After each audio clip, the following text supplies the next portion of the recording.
Welcome back to the channel students. तो आज का हमारा topic commercial studies class 10th का फर्स्ट चैप्टर है, that is stakeholders in commercial organisations. Children, आप लोगों ने शेयर होल्डर तो बहुत सुना होगा, लेकिन स्टेक होल्डर आपके लिए एक न्यू कॉन्सेप्ट है। तो आज हम लोग शेयर होल्डर और स्टेक होल्डर के बीच में डिफरेंस भी जानेंगे और स्टेक होल्डर की मीनिंग क्या होती है, आज हम उसकी मीनिंग को भी डिस्कस करेंगे। Is it clear? तो अब हम इसकी मीनिंग की तरफ मूव करते हैं। तो मीनिंग मैंने यहाँ पे लिखा हुआ है, मीनिंग ऑफ स्टेक होल्डर। क्या है मीनिंग? कि वो सारे individuals, all those individuals, groups and institutions which have a stake or interest in the functioning and performance of a commercial organisation or a business enterprise.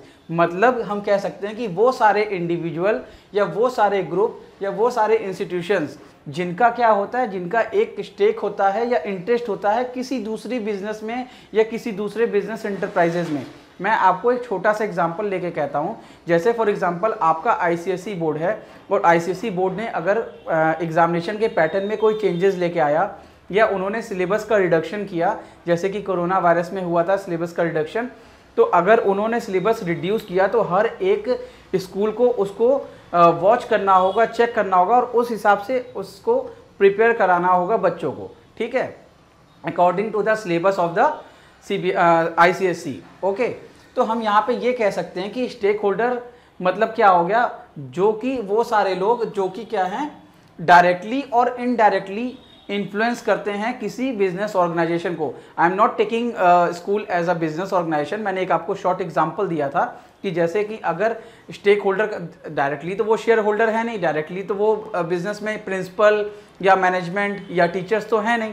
ठीक है, वो organisation में कोई काम नहीं करते हैं, लेकिन उनका जो रोल है वो एक क्या है, स्टेक होल्डर का है रोल। तो स्टेक होल्डर का मतलब जो डायरेक्टली उस बिजनेस को, उस ऑर्गेनाइजेशन को अफेक्ट कर दे, जिनका प्रेजेंस उस बिजनेस में ना रहे डायरेक्टली, लेकिन उसके बावजूद वो हो सकता है कि उस बिजनेस को इन्फ्लुएंस कर सकते हैं, प्रॉब्लम क्रिएट कर सकते हैं या एक्शंस ले सकते हैं। जैसे फॉर एग्जांपल मान के चलो, गवर्नमेंट का रोल हर एक बिजनेस में बहुत ज़्यादा होता है। गवर्नमेंट के अनुसार हम क्या करते हैं, हम किसी भी प्रोडक्ट को बनाते हैं और उसको बेचते हैं। गवर्नमेंट हमको लाइसेंस प्रोवाइड कराती है। अगर बाई चांस मान के चलो कि अगर हम उनके अनुसार काम नहीं किए तो उससे मेरा क्या घाटा होगा, उससे मेरा ये घाटा होगा, हो सकता है वो मेरे बिजनेस को सीज कर दे। तो गवर्नमेंट मेरे बिजनेस में डायरेक्टली एक शेयर होल्डर तो है नहीं। जैसे फॉर एग्जांपल मैं ले लेता हूँ एग्जांपल कि रिलायंस इंडस्ट्रीज़ या टाटा इंडस्ट्रीज़, तो टाटा और रिलायंस में अगर ये लोग हैं, ठीक है, और गवर्नमेंट तो उनके शेयर होल्डर है नहीं, लेकिन गवर्नमेंट की एक डिसीजन क्या हो सकता है, प्रॉब्लम क्रिएट कर सकता है। जैसे कि मैं कहता हूं कि जो 4G स्पेक्ट्रम या 4G की जो लाइसेंसिंग है वो हो सकता है गवर्नमेंट ब्लॉक कर दे, किसी लोगों को ना प्रोवाइड कराए। जैसे कि जो सर्विस प्रोवाइडर है उनको 4G स्पेक्ट्रम ना दे, 5G स्पेक्ट्रम ना दे, या उनको कह दे कि कम से कम आपको इतनी स्पीड प्रोवाइड करानी है, मैक्सिमम आपको इतनी ही स्पीड करानी है। तो ये क्या है, वो बिजनेस में क्या है, वो बिजनेस में किसी भी तरीके के शेयर होल्डर नहीं है, लेकिन उसके बावजूद वो एक स्टेक होल्डर हैं जिनकी इन्फ्लुएंस क्या होती है, इतनी ज़्यादा प्रभावी होती है, इतनी ज़्यादा प्रॉब्लम क्रिएट करती है कि एक बिजनेस की क्लोजर का भी स्टेज आ जाता है। ठीक है, तो अब हम लोग एक बार फिर से डिस्कस करेंगे कि मतलब वो सारी इंडिविजुअल्स, ठीक है, एक इंडिविजुअल भी हो सकते हैं, वो इंडिविजुअल्स, वो ग्रुप या वो इंस्टीट्यूशन। जैसे कि CBSE बोर्ड एक इंस्टीट्यूशन है, आईसीएसई बोर्ड एक इंस्टीट्यूशन है जो कि सारे स्कूल को क्या करता है, वॉच करता है, उनको गाइड करता है और अपने अकॉर्डिंग उनसे काम करवाता है। तो वो भी क्या है, एक इंस्टीट्यूशन है। अब यहाँ पे हम कह सकते हैं कि बिजनेस एंटरप्राइज एक स्कूल को मान लो, वैसे तो वो बिजनेस नहीं है, लेकिन एक एग्जाम्पल में हम लोग ले सकते हैं कि स्कूल क्या है, एक तरीके से बिजनेस एंटरप्राइजेज है। लेकिन जो CBSE बोर्ड और ICSE बोर्ड इनको कमांड कर रहा है कि पेपर का पैटर्न ये रहेगा, सिलेबस इतना रिड्यूस हो गया है, आपके सिलेबस में, आपकी बुक में इतने चैप्टर्स होंगे। तो ये सारी चीज़ें जो डिसाइड करता है, वो कौन डिसाइड करता है, वो बोर्ड डिसाइड करता है, चाहे वो CBSE बोर्ड हो, चाहे वो ICSE बोर्ड हो, चाहे वो किसी स्टेट बोर्ड हो। तो हम ये कह सकते हैं कि उसकी सिलेबस को डिसाइड करना, उसके मार्क्स को डिसाइड करना, ये सारे के सारी जो चीज़ें आती हैं वो उस इंस्टीट्यूशन में आती हैं। ऐसे ही हम डायरेक्टली ये कह सकते हैं कि स्टेक होल्डर का मतलब वो हो गया जो बिजनेस में डायरेक्टली इंगेज तो नहीं है, लेकिन जिनकी इन्फ्लुएंस क्या है, किसी बिजनेस के क्लोजर या किसी बिजनेस को अपलिफ्ट कर सकता है या इंक्रीज कर सकता है। ठीक है, तो इसका मतलब तो मेरे ख्याल से आपको क्लियर हो गया होगा। इसमें एक पॉइंट और जो निकल के आता है वो मैंने आपको ऑलरेडी डिस्कस कर दिया है, the decisions and actions of the organisation influence the stakeholders directly और इनडायरेक्टली। जैसे कि बिजनेस का कोई भी अगर डिसीजन है वो स्टेक होल्डर्स को क्या कर सकता है, प्रभाव में ला सकता है, एक्शन में ला सकता है। जैसे फॉर एग्जांपल मान के चलो किसी स्कूल ने अगर अपने पैटर्न से ही स्टार्ट करा दिया पढ़ाना और वो बोर्ड्स की अगर बात नहीं मान रहा है तो स्टेक होल्डर को उस पर एक्शन ले सकते हैं वो, ठीक है। तो आप डायरेक्टली ये कह सकते हो कि स्टेक होल्डर और शेयर होल्डर में बहुत ज़्यादा डिफरेंस है। शेयर होल्डर वो ऑर्गेनाइजेशन में या बिजनेस में डायरेक्टली वर्क करता है, बट जो स्टेक होल्डर होते हैं वो बिजनेस में डायरेक्टली वर्क नहीं करते हैं, लेकिन उनकी इन्फ्लुएंस प्रॉब्लम क्रिएट करती है। जैसे मैंने आपको 4G लाइसेंस बता दिया, ठीक है, मैंने आपको बता दिया कि कोई भी इलेक्ट्रॉनिक्स है उसमें ऐसा ऐसा फंक्शन होना चाहिए, ये होना चाहिए, हैजार्डस नहीं होना चाहिए, इतने प्राइस का होना चाहिए, आप MRP भी खुद फिक्स नहीं कर सकते। ये सारी चीज़ों का आपको गवर्नमेंट से लेना होगा, परमिशन लेना होगा। तो ये सारी चीज़ें किस में आ जाएंगी, ये सारी चीज़ें स्टेक होल्डर में आ जाएंगी। लेकिन किसी बिजनेस ऑर्गेनाइजेशन में, किसी कंपनी में अगर कोई काम कर रहा है तो वो हमारा क्या हो जाएगा, वो हमारा शेयर होल्डर हो जाएगा। अब इसके बीच में अगर हम डिफरेंस समझ लेंगे तो वो डिफरेंस हमें और ज़्यादा कॉन्सेप्ट को क्लियर करेगा। Is it clear? तो अब हम यहाँ पे चलते हैं। सबसे पहला क्या है, जो स्टेक होल्डर है, स्टेक होल्डर हमारा क्या है, वाइडर टर्म है शेयर होल्डर से। मैंने अभी आपको बताया कि जो स्टेक होल्डर है वो शेयर होल्डर से वाइडर टर्म है। आप ये सोचो, आप ऐसे देख सकते हो कि ये क्या है, ये हैं शेयर होल्डर, ठीक है, और ये हो गए स्टेक होल्डर, मतलब ये, ठीक, मतलब शेयर होल्डर तो स्टेक होल्डर में आ ही जाएंगे, लेकिन शेयर होल्डर, मैंने आपको बोला शेयर होल्डर जो है वो स्टेक होल्डर में आ जाएंगे, लेकिन जो स्टेक होल्डर है वो शेयर होल्डर में नहीं आएंगे, क्योंकि ये जो स्टेक होल्डर का कॉन्सेप्ट है वो ज़्यादा वाइडर टर्म है और वही शेयर होल्डर का टर्म क्या है, वो थोड़ा सा नैरो कॉन्सेप्ट है या छोटा कॉन्सेप्ट है।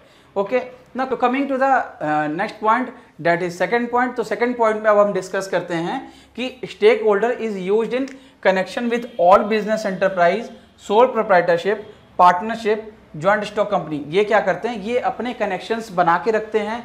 किनके साथ बना के रखे हैं, स्टेक होल्डर्स अपने कनेक्शन बिजनेस एंटरप्राइज के साथ बना के रखते हैं, सोल प्रोप्राइटरशिप के साथ बना के रखते हैं, पार्टनरशिप के साथ बना के रखते हैं और जॉइंट स्टॉक कंपनी के साथ बना के रखते हैं। लेकिन शेयर होल्डर क्या होते हैं, share holder who owns the share of a company, उन्होंने क्या किया है, सिर्फ कंपनी के जो शेयर्स हैं उसको परचेज किया है, और कंपनी के अगर शेयर्स परचेज किया है तो किस में काम करेंगे, वो सिर्फ अपनी कंपनी में काम करेंगे, बाकी के वातावरण से उनको कोई मतलब नहीं है, उनको बस अपनी क्या दिखाई देती है, प्रॉफिट्स या लॉसेज दिखाई देते हैं। लेकिन स्टेक होल्डर उससे मतलब नहीं होता, वो थोड़ा सा वाइडर टर्म है। मैंने आपको जस्ट अभी भी बताया कि स्टेक होल्डर वाइडर टर्म है। तो स्टेक होल्डर क्या कह सकते हैं हम, वो बिजनेस एंटरप्राइज में कनेक्शंस बना के रखते हैं, सोल प्रोप्राइटरशिप के साथ बना के रखते हैं, पार्टनरशिप के साथ बना के रखते हैं, और जॉइंट स्टॉक कंपनी के साथ भी वो अपने रिलेशंस को मेंटेन करते हैं।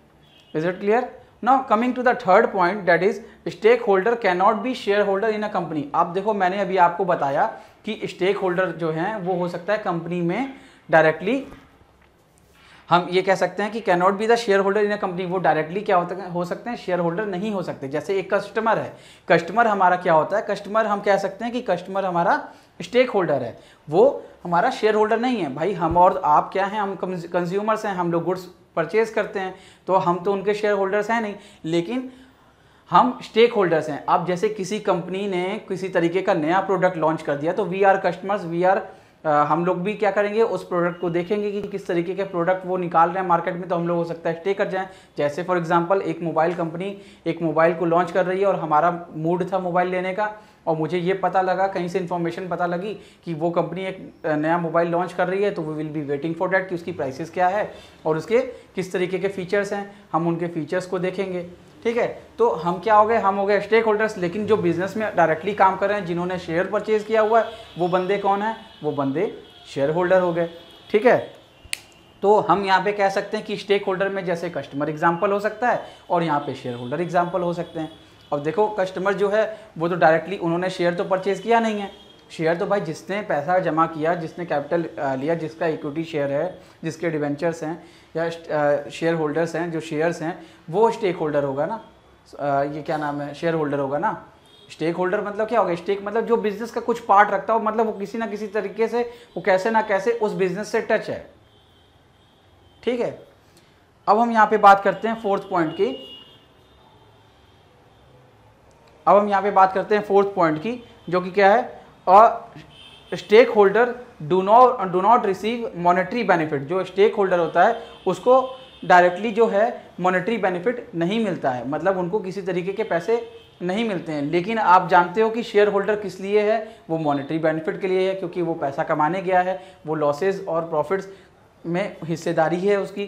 तो शेयर होल्डर जो है वो उसको मॉनेटरी बेनिफिट मिलेगा, लेकिन स्टेक होल्डर को कोई मॉनेटरी बेनिफिट नहीं मिलेगा। जैसे कि हम एक कंज्यूमर हैं और हम कंज्यूमर अगर हैं तो हम उसमें क्या कर सकते हैं, हमें किसी तरीके का मॉनेटरी बेनिफिट नहीं मिलेगा।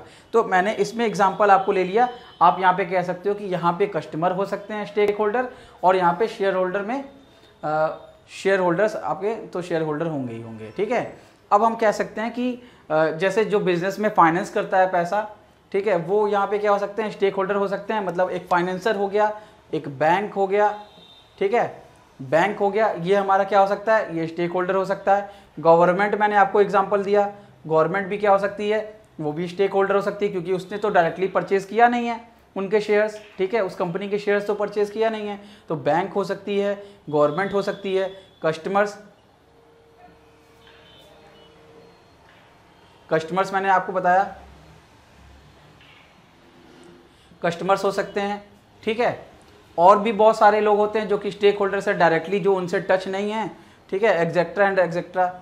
तो यहाँ पे क्या है, बैंक हो गया, गवर्नमेंट हो गया, कस्टमर हो गए, ये सब डायरेक्टली मॉनेटरी बेनिफिट्स तो नहीं मिलते हैं, लेकिन ये क्या है, ये स्टेक होल्डर हैं, बिजनेस में डायरेक्टली पार्ट तो रोल नहीं प्ले करते हैं।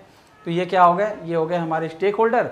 और हमारे शेयर होल्डर्स मतलब क्या हो गए, जो डायरेक्टली परचेज किए हैं शेयर्स। यहाँ पे सिर्फ इसका एग्जांपल सिर्फ शेयर होल्डर ही है और कोई एग्जांपल नहीं है, ठीक है। शेयर होल्डर का एग्जांपल शेयर होल्डर ही है, आप इसके देख पा रहे हो, इसके कई सारे एग्जांपल्स हैं। जो भी बिजनेस में पार्ट लेते हैं वो क्या होंगे, जैसे बैंक है, गवर्नमेंट है, कस्टमर है, उसके बाद हम कह सकते हैं कि एम्प्लॉयज़ है,